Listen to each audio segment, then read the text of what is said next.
Assalamualaikum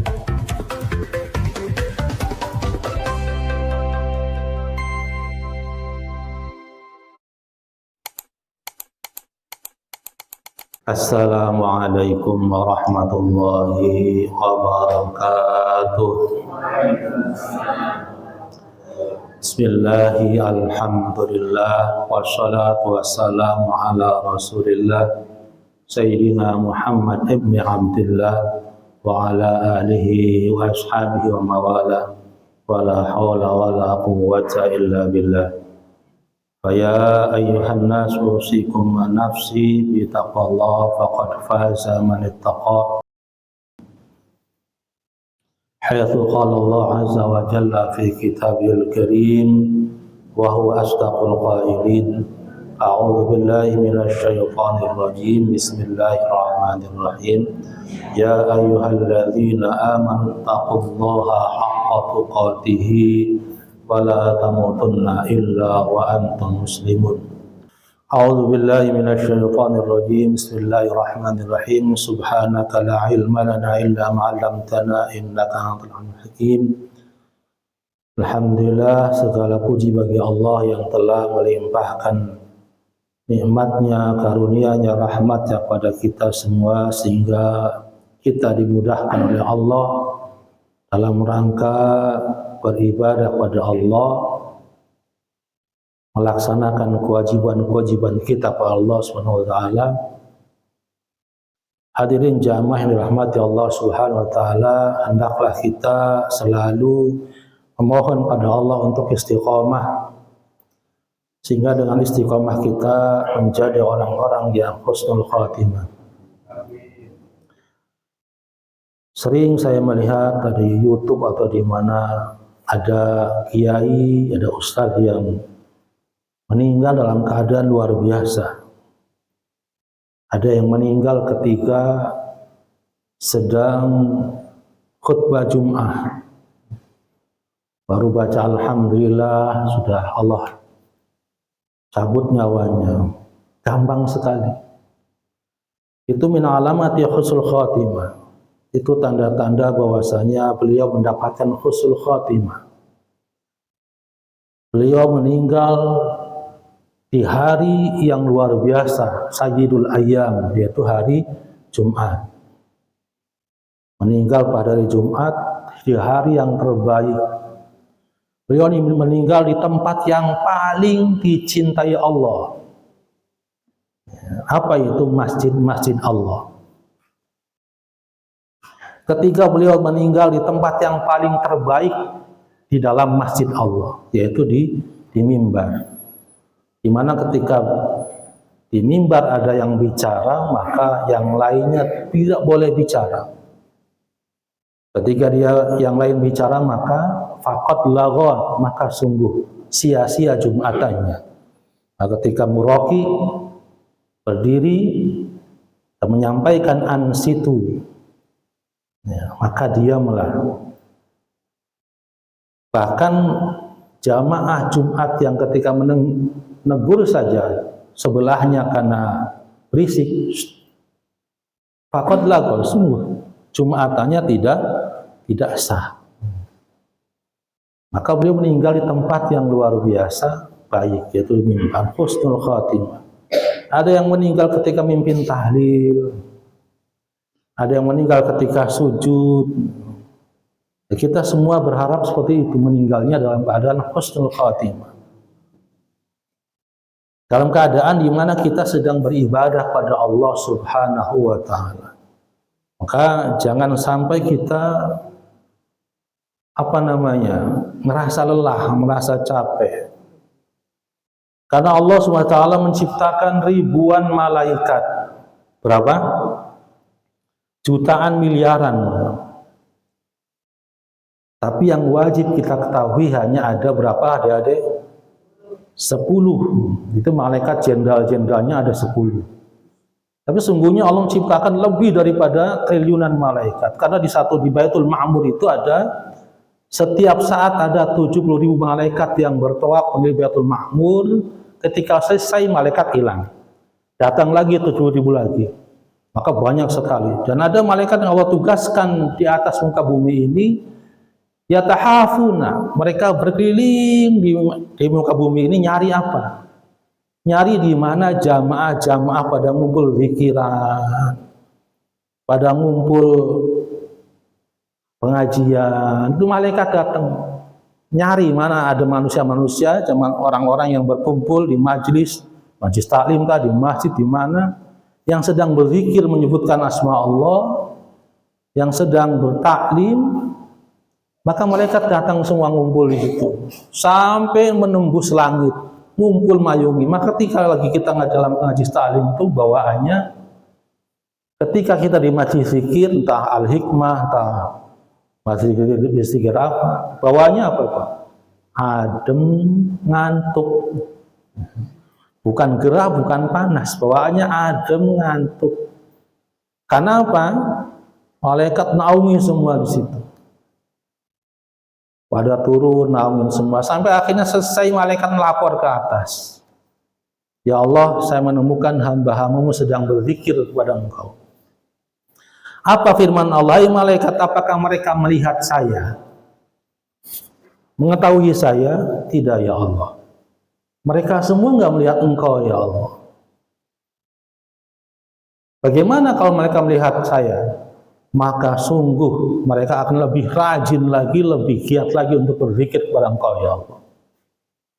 Malaikat, apa yang mereka takutkan dengan berzikir tadi itu? Kenapa pada mereka pada berzikir? Apa yang mereka takutkan? Mereka takut nerakamu ya Allah. Apakah mereka manusia yang berzikir tadi tahu, pernah lihat, pernah masuk neraka? Enggak ya Allah. Bagaimana kalau mereka tahu dan mengetahui bagaimana dahsyatnya neraka? Pasti mereka lebih lagi rajin berzikir pada Engkau ya Allah. Allah berfirman lagi, malaikat, apa yang mereka harapkan dari ngumpul berzikir tadi itu?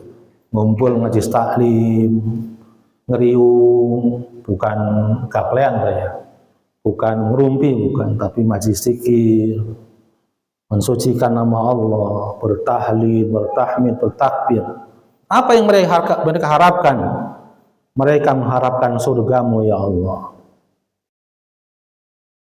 Apakah mereka tahu, pernah melihat surga, pernah masuk surga? Enggak ya Allah. Bagaimana kalau mereka tahu? Pasti mereka lebih rajin lagi. Wahai malaikat-malaikatku, ketahuilah bahwa mereka lah hamba-hamba yang saya cintai. Dan saya ampuni dosa-dosa mereka semua dan saya kabulkan hajat mereka. Kata malaikat, ada yang protes, ya Allah, tapi ada hambamu itu cuman sebenarnya numpang duduk saja. Nggak niat untuk ikut zikiran, cuman karena ada ngumpul-ngumpul dia numpang duduk aja. Dia pun saya ampuni dosa-dosa dan kabulkan hajat-hajatnya. Ini adalah merupakan hadis yang luar biasa, hadis qudsi, memotivasi kita supaya jangan sampai lelah, supaya mendapatkan husnul khatimah. Bahkan Allah yarham Ki Haji Muhammad Zubair berwasiat kepada murid-muridnya, jangan putus asa walaupun umur sudah tua untuk ngaji Quran. Bahkan untuk menghafal Al-Quran yang sudah lancar bacanya, walaupun umur udah 70, udah 50, 85, walaupun sebenarnya sudah sedikit lagi sampai, untuk menghafal Quran. Kayak apa susah ya Pak ya? Hafal Quran, walaupun sudah tua.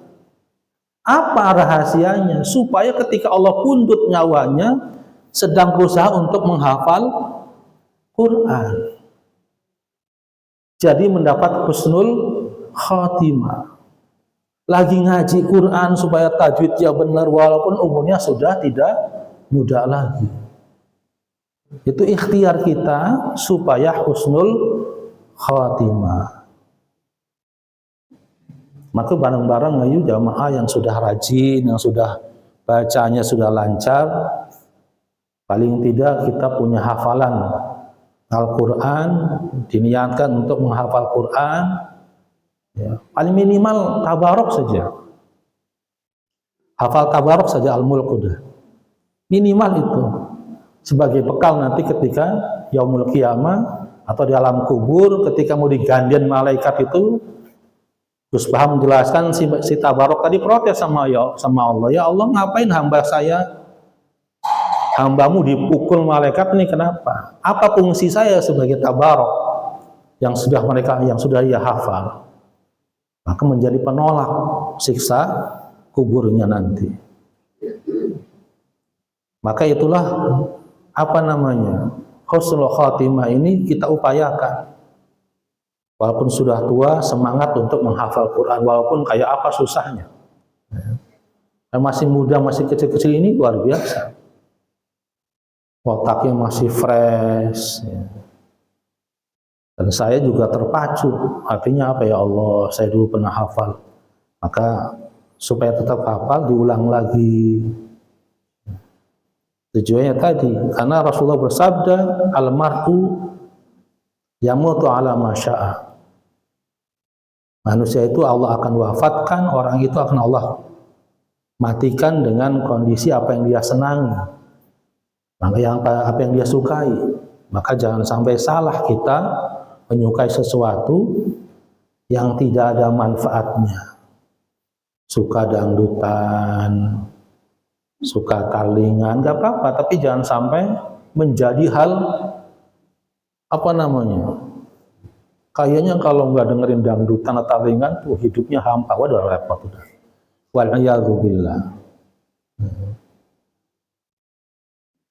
Kemudian pesan Rasulullah adalah untuk kita mencintai Allah, para nabinya, orang-orang salih, para alim ulama, mencintai Allah dan Rasulnya, agar hati kita tidak diisi oleh cinta-cinta yang lain. Seneng ngefans sama artis sudah repot. Yang kalau cinta sama Allah dan Rasulnya dan para orang-orang salih, mudah-mudahan cinta kita akan dikumpulkan dengan orang-orang yang kita cintai. Bagaimana sabda Nabi di hari kiamat nanti, al-mar'u ma'aman ahab. Manusia itu di yaumul qiyamah akan Allah kumpulkan bersama orang-orang yang dia sukai. Ya. Kalau hati kita mencintai Rasulullah, para wali, orang-orang salih, maka di yaumul qiyamah kita dikumpulkan dengan mereka. Ikhtiar kita untuk istiqomah supaya menggapai husnul khatimah. Dengan senantiasa ngaji, kumpul dengan orang-orang yang mau ngaji, itu lebih baik daripada kumpul dengan orang-orang yang tidak senang ngaji dan lain sebagainya. Maka itu ikhtiar untuk kita harus kita jaga, jangan sampai merasa lelah. Nggak apa-apa lelah dalam ngaji, nggak apa-apa, ada pahalanya. Maka pembahasan di sini kitab ini tetap terus membahas tentang takwa. Kenapa? Karena pada hakikatnya kita orang-orang Islam ini orang-orang yang bertakwa kepada Allah Subhanahu wa taala. Cuman derajat takwanya masing-masing berbeda derajatnya. Ada derajat paling rendah takwanya sekedar ya beriman kepada Allah, iman Islam, menjalankan perintahnya saja. Ada lagi takwanya yang naik lagi. Maka dalam khutbah Jumat selalu khatib mewasiatkan begitu, wasiatnya begitu, untuk senantiasa meningkatkan ketakwaan kita. Ya. Karena semua muslim, semua orang Islam, seorang mukmin adalah termasuk dalam kategori orang-orang yang bertakwa. Mau bagaimanapun kondisi keadaan mereka, kalau dia muslim, dia orang bertakwa. Ada yang protes. Jadi orang-orang kafir itu walaupun dia baik luar biasa, dia nggak punya amal, nggak punya pahala, punya. kayak penemu listrik. Penemu listrik apa? Michael Faraday itu ya. Penemu listrik orang Barat, Michael Faraday. Penemu pengeras suara ini, mic, speaker. Mereka kalau mereka Muslim, pahalanya luar biasa banyak. Di mana-mana ada pengajian, ada lampu yang manfaatnya luar biasa. Ada speaker. Mereka punya amal banyak sekali. Siapa lagi penemu lampu? Thomas Alva Edison. Dengan lampu terang, bisa ngaji di mana saja. Itu pahalanya banyak. Tetapi karena nggak punya kuncinya, nggak punya untuk kunci membukanya, pahalanya nggak bisa didapat di akhirat. Apa kuncinya? La ilaha illallah Muhammadur Rasulullah sallallahu alaihi wasallam. Itu kuncinya. Artinya kalau mereka beriman pada Allah pasti mendapatkan pahala itu semua. Tetapi sebelum itu semua, dasar penemu yang aslinya adalah orang-orang Islam. Algoritma yang menemukan Al-Khwarizmi. Sehingga ketemulah bagaimana caranya Al-Jabbar. Ternyata ulama-ulama Islam semua. Pahalanya luar biasa sekali. Ada lagi Ibnu Sina. Banyak sekali. Dan kita yang Muslim ini ketika punya amal yang banyak, kunci amal kita apa? Beda lagi, Pak. Kunci amal kita yang banyak akan kita dapatkan kalau kita sholat. Kita Muslim, banyak sodako, menjadi orang dermawan tapi nggak sholat, tidak mendapatkan pahala yang kita perbuat tadi. Karena di hari kiamat nanti ketika ditimbang, dihisab sama Allah, inna awala ma yuhasabul abdu yaumal qiyamah as-shalah. Sabda Nabi, sesungguhnya pertama kali nanti dihisab pada hari kiamat dari hamba tersebut dari amal ibadahnya adalah as-shalah, sholatnya. Jadi nggak bisa diganti.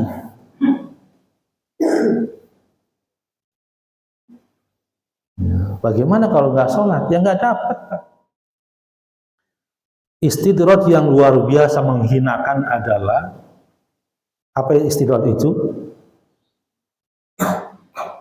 Nggak sholat, tapi nikmatnya, rizkinya Allah lancarkan. Itu namanya istidraj. Dia maksiat, tapi rizkinya lancar, usahanya lancar. Itu istidraj. Tapi ada yang lebih parah lagi. Sudah melarat, sudah miskin, usaha nggak punya, nggak mau sholat. Na'udzubillah min dzalik. Udah sengsara, nggak mau sholat, Mas. Udah kepalang apanya itu. Udah mah di dunia susah, di akhirat lebih susah. Karena dia nggak punya hubungan dengan Allah. Nah, luar biasa, jangan sampai lepas sholatnya dalam kondisi apapun. Karena rahasianya di sholat. Ya. Sesakti apapun itu orang, kata Imam Syafi'i, jangan sampai kamu tertipu dengan ada orang sakti mandraguna, bisa melipat gandakan uang, umpamanya.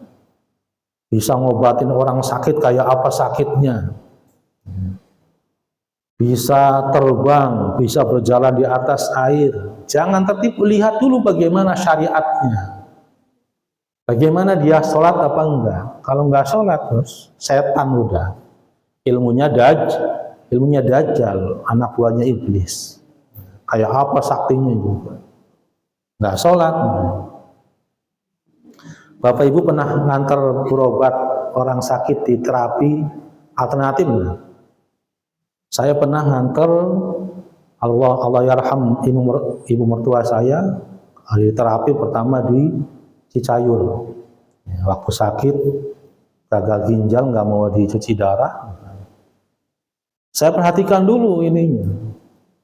Memang dahsyat, Pak. Zikirnya luar biasa. Walaupun penampilannya itu bukan kayak kiai biasa, Pak. Kalau malam ngelayap dia pergi mancing. Ada orang bilang di situ angker, tapi ikannya gede. Datengin, Pak. Kayak apa? Datengin mancing di situ dan dapat ya ikan segede apa. Itu gurunya, tabibnya. Wahnya sholat. Sehingga orang bilangnya apa? Kiai selengean. Nggak kelihatan kiainya, nggak kelihatan tabibnya. Maka sampai dia punya moto, ramai dalam kesepian, dalam keramaian dia sepi. Karena emang beliau nggak masang pelang, Pak. Biasanya kan ahli apa, pengobatan apa, dia nggak masang pelang. Tapi pasiennya di mana-mana datang. Terus yang kedua, saya antarkan di perbatasan Sukabumi dengan Cianjur. Itu yang saya nggak kuat.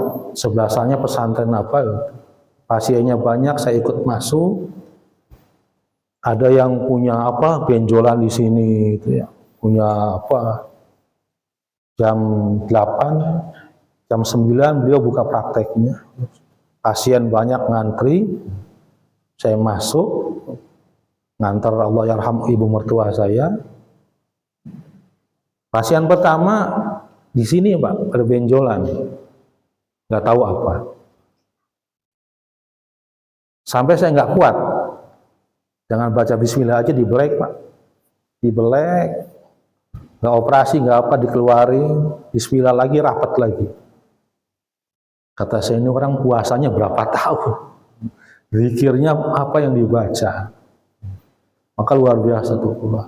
Yang ketiga ada lagi, sampai saya nggak kuat. Kalau di dokter umum kan biasa disuntik apa? Ya, dibius dulu, biar nggak kerasa. Itu paling darahnya keluar sedikit. Gitu. Maka luar biasa. Jangan sampai dilihat dulu bagaimana syariatnya, sholatnya bagaimana. Nah, ternyata dia mencapai derajat itu ya puasa 3 tahun. Sholatnya nggak putus-putus.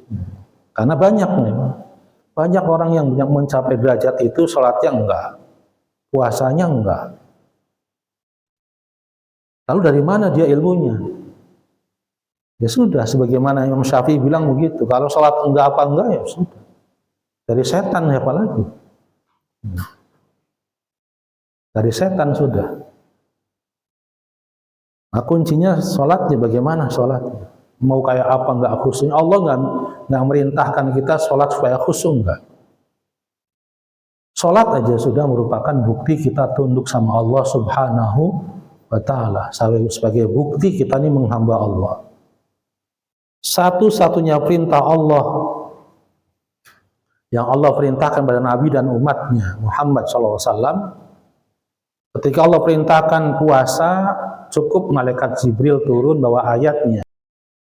Perintahkan zakat, tapi untuk sholat Allah panggil Rasulullah menghadap melalui peristiwa Isra Mi'raj. Berarti ini perintah yang agung, yang sangat luar biasa agungnya.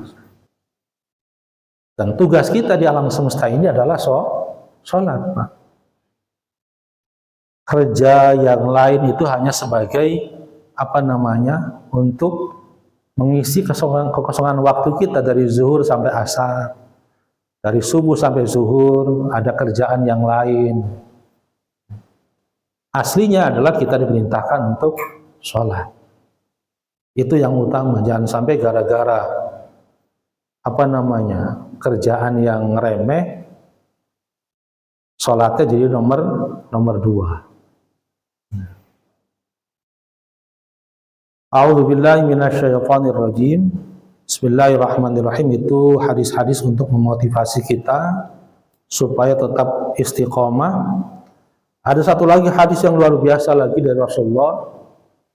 Man salaka tariqan yaltamisu fi ilman sahalallahu lahu bihi tariqan ilal jannah. Barang siapa yang berjalan di dalam perjalanan tersebut dia hendak untuk mencari ilmu. Dalam langkahnya dia itu untuk mencari ilmu, maka sahalallahu lahu bihi tariqan ilal jannah. Maka Allah akan mudahkan baginya jalan untuk ke surga. Jadi sudah Allah siapkan surganya bagi kita semua yang istiqomah ngaji taklim, ibu-ibu ya, sering ngadi majlis taklim. Dan kita juga ya, pokoknya sesuatu kita mendatangi majlis ilmu, maka Allah akan mudahkan jalan kita menuju surga. Bismillahirrahmanirrahim. Wa qala ta'ala man 'amila shalihan falinafsihi wa man asa'a fa'alaiha wa ma rabbuka bidhallamin lil 'abid. Wa qala ta'ala yawma tajidu kullu nafsin ma 'amilat min khairin muhdhara wa ma 'amilat min su'in tawaddu law anna bainaha wa bainahu amadan ba'ida. Wa yuhadzirukumullahu nafsahu wallahu ra'ufun bil ibad. Ini ayat-ayat Allah menerangkan tentang fadilah takwa. Man amila shalihan falinafsih. Allah berfirman, barang siapa yang mengerjakan amal saleh falinafsih, maka sungguhnya amal saleh itu untuk dirinya sendiri, bukan untuk Allah.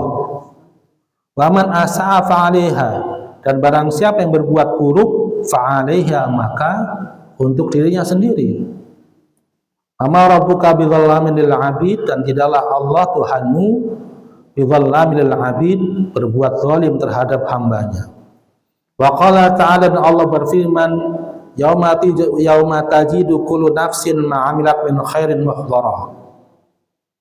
Pada satu hari setiap jiwa, setiap hamba, setiap jiwa yang beramal baik, dia akan mendapatkan perbuatan baiknya dihadirkan di hadapannya. Wa ma'amilat min su'in tawaddu law anna bainaha wa bainahu amadan ba'ida. Dan orang-orang yang berbuat buruk, beramal amalan yang buruk, mereka mengharapkan kalau sekiranya ada penghalang antara dia dengan amal buruknya tadi, penghalang yang sangat jauh. Apa maksudnya ayat ini? Maksudnya suatu saat ketika dia yaumul qiyamah, jangan yaumul qiyamah, di alam kubur saja, Pak. Di alam kubur itu kita ketika meninggal, ketika dimandikan, roh kita masih di atas badan kita, melihat bagaimana proses dimandikannya. Kalau kita bisa mendengar, Rasulullah menerangkan ketika dimandikan sampai si roh tadi bilang, wahai yang memandikan jasad saya, pelan-pelan, jangan gerusa-gerusu, jangan kasar-kasar, sakit. Sudah dimandikan, digotong, disolatkan, akan diantarkan ke liang kubur. Kalau dia amalnya amal buruk, dia teriak-teriak. Si roh di atas jasadnya teriak-teriak. Oh, dibawa kemana saya ini? Sampai ditahan supaya tidak sampai ke kuburan. Karena takut sekali. Ketakutan luar biasa. Karena dia bisa membayangkan di dalam kubur itu akan mendapatkan apa. Tapi bagi yang amalnya soleh, qaddimuni, teriak-teriak, segera antarkan saya ke kuburan. Karena dia akan menyambut amal ibadah yang dia pernah lakukan ketika masa hidup. Ya. Makanya ada ketika yang gotong jenazah, ada yang abot alot luar biasa. Karena si ruhnya tadi nahan-nahan, nggak mau. Ada yang kayak kapas, cepat sekali orang-orang gotong jenazah itu, cepat sekali, karena pengen cepat sampai. Nah, ayat ini menerangkan begitu. Yauma tajidu kullu nafsin ma 'amilat min khairin muhdhara. Ketika sudah dikumpulkan, ya, orang yang amalnya baik, iman Islamnya kuat, amalnya banyak, dihadirkan amal ibadahnya, senangnya luar biasa. Tapi bagi hamba yang amal ibadahnya buruk, iman Islamnya nggak karu-karuan, maka dia mengharapkan ketika dikuburkan itu, dia pengen ada jarak yang jauh sekali sehingga tidak ketemu dengan amal perbuatan yang telah dia lakukan. Gambarannya kayak kita naik kereta satu gerbong sendirian, berdua dengan orang ganteng atau wanita cantik sekali, betah nggak kira-kira, Pak? Itu amal ibadahnya. Atau satu gerbong dengan orang yang serem luar biasa, menakutkan, kayaknya nggak betah, pengen segera keluar. Nah, di sini seperti itu gambarannya. Pengen supaya ada jarak yang jauh sekali, saking takutnya terhadap ya amal ibadahnya sendiri. Wa yuhadzirukum Allahu nafsah, dan Allah sudah mengingatkan kalian semua. Wallahu raufum bil ibad, dan Allah adalah zat yang maha baik terhadap hamba-hambanya. Wa qala ta'ala, wattaqu yawman turja'una fihi ila Allah tsumma tuwaffa kullu nafsin ma kasabat wa hum la yuzlamun. Dan bertakwalah kalian semua kepada Allah, bertakwalah kalian pada hari di mana kalian dipulangkan, dikembalikan pada Allah. Tsumma tuwaffa kullu nafsin ma kasabat wa hum la yuzlamun. Kemudian Allah berikan, tunaikan semua jiwa terhadap apa yang mereka lakukan. Wahum la yuzlamun, dan mereka tidak dikurangi sedikit pun. Wa yuqalu, dan dikatakan, inna hadhil ayah akhirah ayatun nazalat minal Qur'an.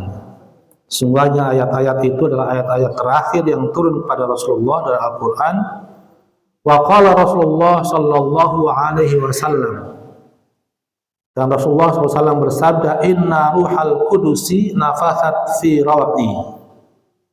Sesungguhnya Ruhul Kudus, malaikat Jibril, berbisik kepada saya, ya Muhammad, aishma syi'ta fa innaka mayyitun. Wahai Muhammad, aishma syi'ta, hiduplah terserah kamu. Terserah kamu hidupmu kayak apa aja. Fa innaka mayyitun, karena sesungguhnya kamu akan mati. Ini hadis sejatinya untuk Rasulullah. Tetapi ini adalah ibarat pelajaran buat kita semua. Hiduplah terserah kamu kayak apa hidupnya. Mau senang-senang terserah. Fa innaka mayyitun, maka sesungguhnya kamu akan mati juga. Wa ahbib ma ahbabta fa innaka mufariquh. Wa ahbib, dan sukailah, sayangilah, cintailah siapa saja yang kamu sukai. Fa innaka mufariquh, karena kamu pasti akan berpisah dengannya. Wa amal ma syi'ta fa innaka majzi'un bihi, dan berbuatlah sesuka kamu. Fa innaka majzi'un bihi, karena sesungguhnya kamu akan dibalas dengan perbuatan kamu.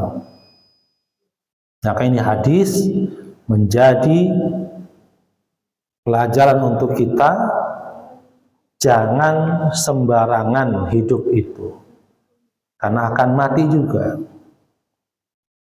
Jangan mumpung-mumpung lagi berpuasa, seenak sendiri. Korupsi sebanyak-banyaknya mumpung berkuasa. Orang-orang yang korupsi, dia tidak takut dengan akhirat, dia tidak takut dengan Allah, dia tidak takut dengan balasan-balasan Allah. Ngumpulin harta sebanyak-banyaknya, pikirannya dia akan hidup selamanya, padahal sudah pikun juga.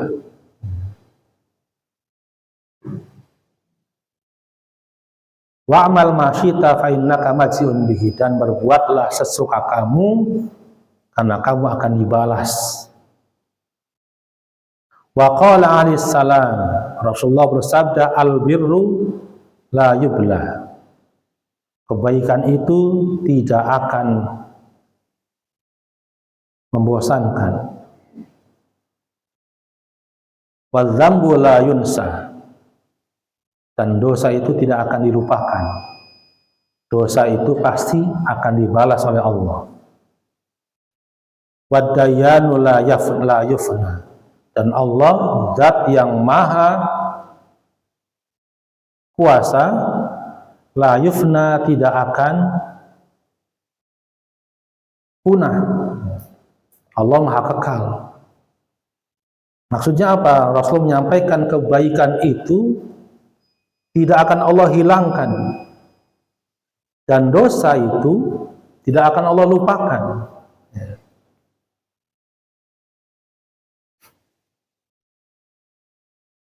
Kama tadinu tudanu, sebagaimana kamu bergaul, sebagaimana kamu bersikap, kamu akan mendapatkan seperti itu.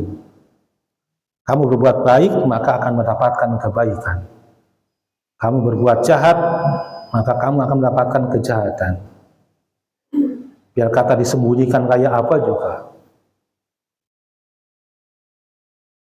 Pakai topeng apa saja akan kebuka sama Allah. Kama tadinu tudan, sebagaimana kamu berbuat, maka begitu juga kamu akan mendapatkan perbuatannya. Wa qala alaihi salam fi ma yarwi an rabbihi, dan Rasulullah bersabda